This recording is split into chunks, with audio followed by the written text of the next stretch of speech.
Airplane, because I remember seeing them in concert under that name, which gives you a good idea how old I really am.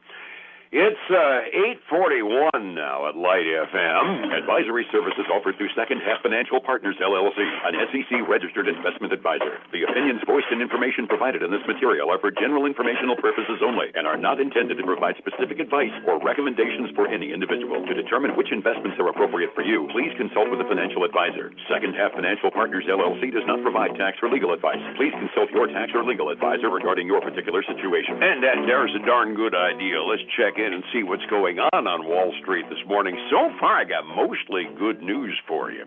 On the telephone, Philip Statler from Statler Financial Services in downtown Sebring. Good morning, Philip. How you doing today? Hey, good morning, Dave. Hey, doing well. Halfway through the week, and doing okay. Markets, well, they're a little up, a little down, a little sideways. They're just not going straight up like everybody likes them to. I had a boss once who used to say, I want them up every single day. I said, the longer they do that every single day, the more likely it is you're going to have a major crash later on. So a little bit of that wobbling up and down is probably healthy. Let's just get our footing. Speaking of footing, we kind of gained a little bit back of what we've lost over the last couple of days yesterday. Dow ended up 160 points, S&P up by a little over 24, NASDAQ was up by 171. The two big stock indexes both up about 1/3%. NASDAQ had a bit of a party. They were up 2/3%. NASDAQ, or the Russell 2000, gained 0.5% yesterday, and that kind of offsets the day before by a bit, doesn't it? It does. So it was nice, nothing exorbitant in the increases, kind of just a nice ebb and flow. We kind of like these numbers. If we have these, every day, we'd be happy, right? Yeah, we'll take it.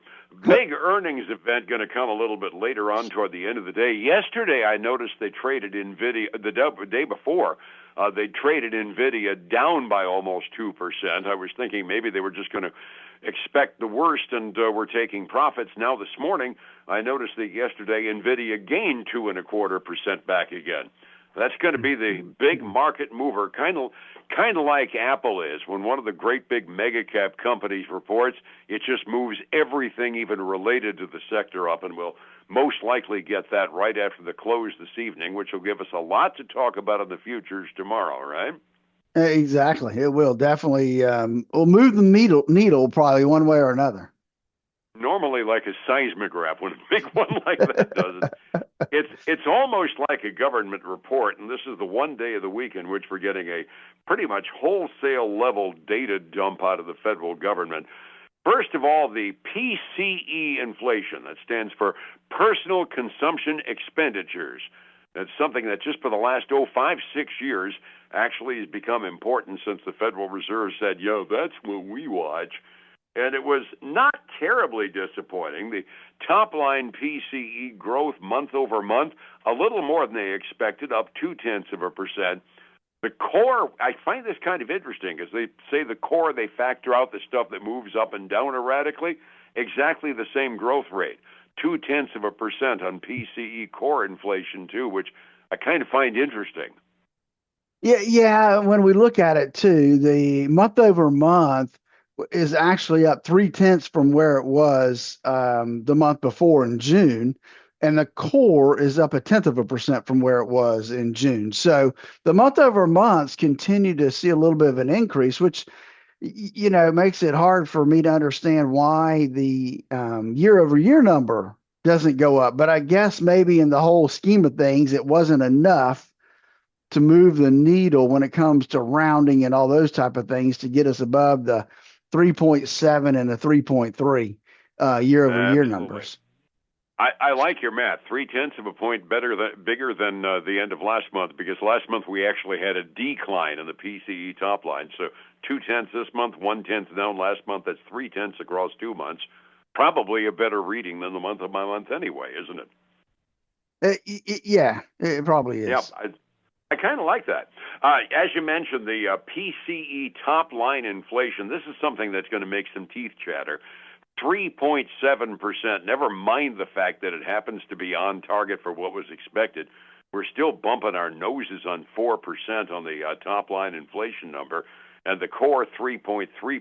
So inflation is not yet under control. That would be a good way to put it, right? That is absolutely the best way to put it, Dave, is that, if the number's two, even if the number was 2.5, would be happy at this point instead of this three Like something. I said, bumping our nose on 4 on one of the measures just scares me. Gross domestic product growth, the first look at it comes out. The second look, isn't it?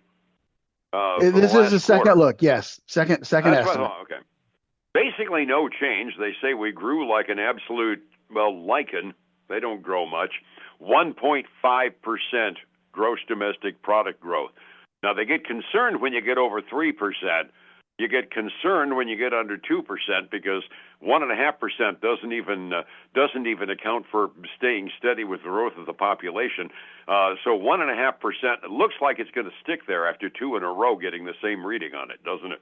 It does. I mean, I would think after two in a row, I can't imagine I mean, I don't know what other numbers they've got to come in to adjust this number. So, but I would think that that's probably where we're going to be for the second quarter. Absolutely. Got some personal income and personal expenditure numbers, too, I didn't write down, and you had before I did, Philip. Gather we're actually earning a little bit better, aren't we? Well, we are. Personal income went up 0.4%. That was double what was expected at 0.2. And kind of the same for consumer spending. It was at 0.2%.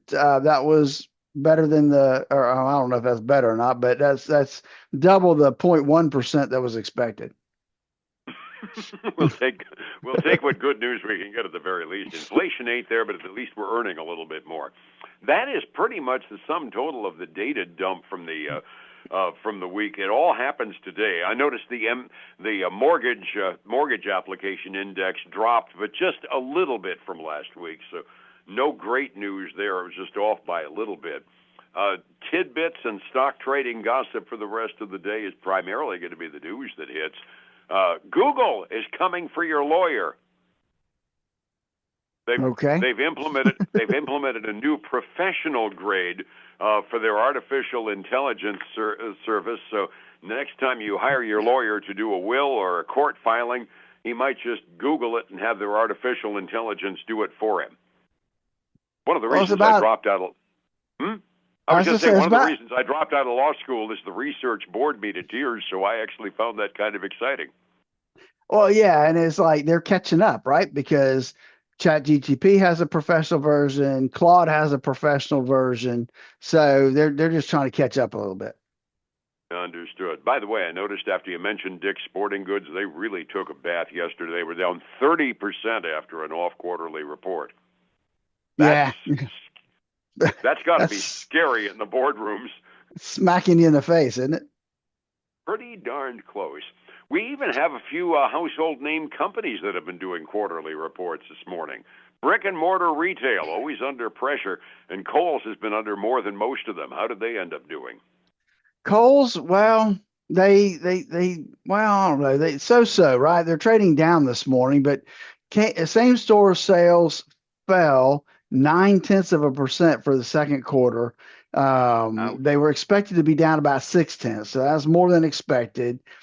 They revised their full year outlook, and a lot of that's because of the refund of the tariffs. They expect about $150 million to come back to them.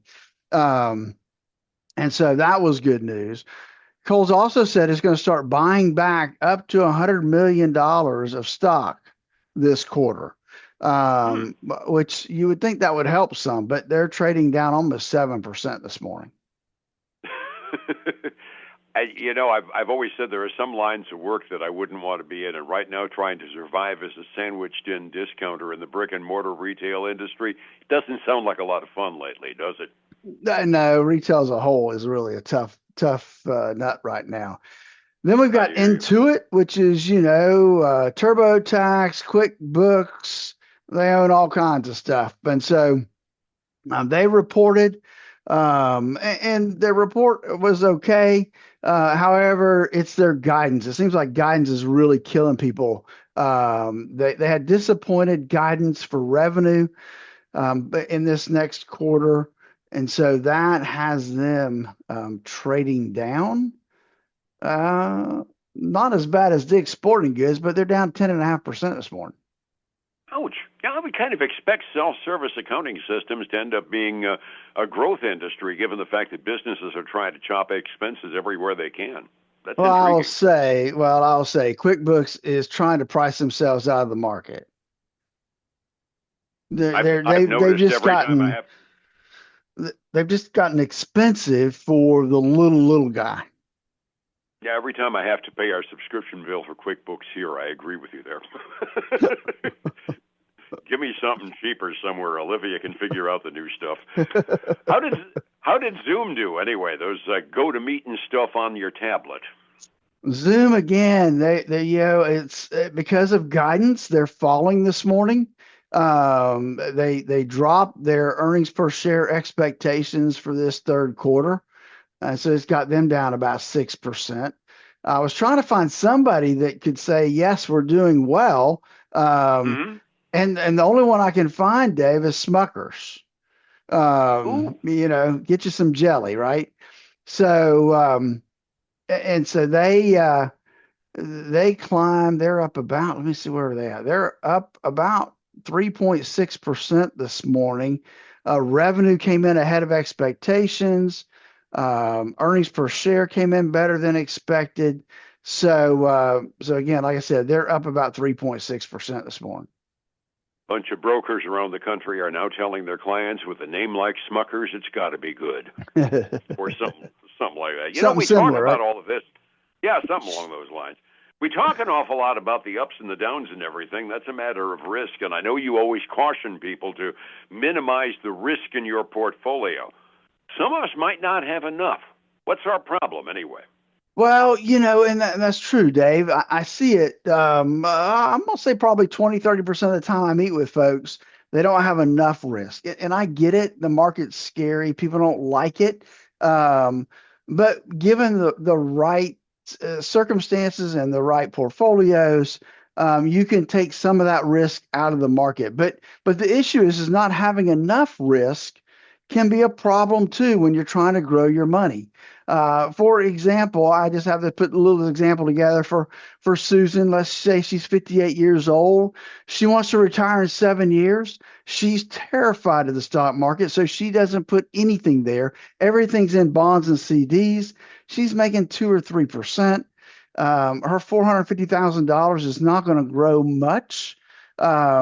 But she's being conservative, right? That sounds good. But when she turns 65 and she has to start taking money out of there, if you expect her to live to 90 and she spends somewhere between $35,000 a year, then she's likely to run out of money before she hits age 90. And that's the problem with not taking enough risk, is that we can cut ourselves short when it comes to preserving our assets. The market, the ups and downs, the volatility, it does help keep up with inflation. So even if you're 90 years old, we say, look, you should probably have about 10% of your portfolio should be in the market. Everybody needs to have a little bit there, Dave. And so that's it. That's my story for the day. I got you. I've always told you that I've been told there's another word for risk, and it's called upside potential, and the two terms need to be balanced, don't they? Exactly, they do. You have to balance those things out. Gotcha. Recovering the table for the morning, we had an update on virtually all of the indexes yesterday. 45 minutes before we open, after we dumped the entire government computer system on us this morning. How we doing 45 minutes ahead of the opening? It's a little bit mixed this morning, Dave. The Dow is up about, not quite 0.2. The S&P 500, let's just call it even right now. NASDAQ 100 is down a little over 0.1%, and the Russell 2000 is pretty much even right now. Silver up about 0.2. Gold down about 0.2. Crude oil, this is the one we got to like today, Dave, down 2.5% to $80.30 a barrel. Maybe it'll just keep on shaking down, Dave. I'm kind of getting the feeling that there's a psychological barrier at 80. If it gets below 80, we'll end up having a party time on a few stocks tomorrow morning. I'm ready. Looking across, I would be. Looking across the pond, the Asian Rim was not an unhappy place to be on the overnight hours. 6 a.m. close showed the mainland Chinese indexes up by about 0.6%. The rest of the index is also mostly up. Europe also a little more optimistic this morning. Boy, we stopped shooting at each other in the Gulf, and all of a sudden everybody gets happy.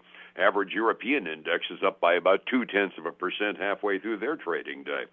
Getting a beat on how much risk I need, getting a beat on a plan for my retirement, I need your help. How do I get your eyes on my plans?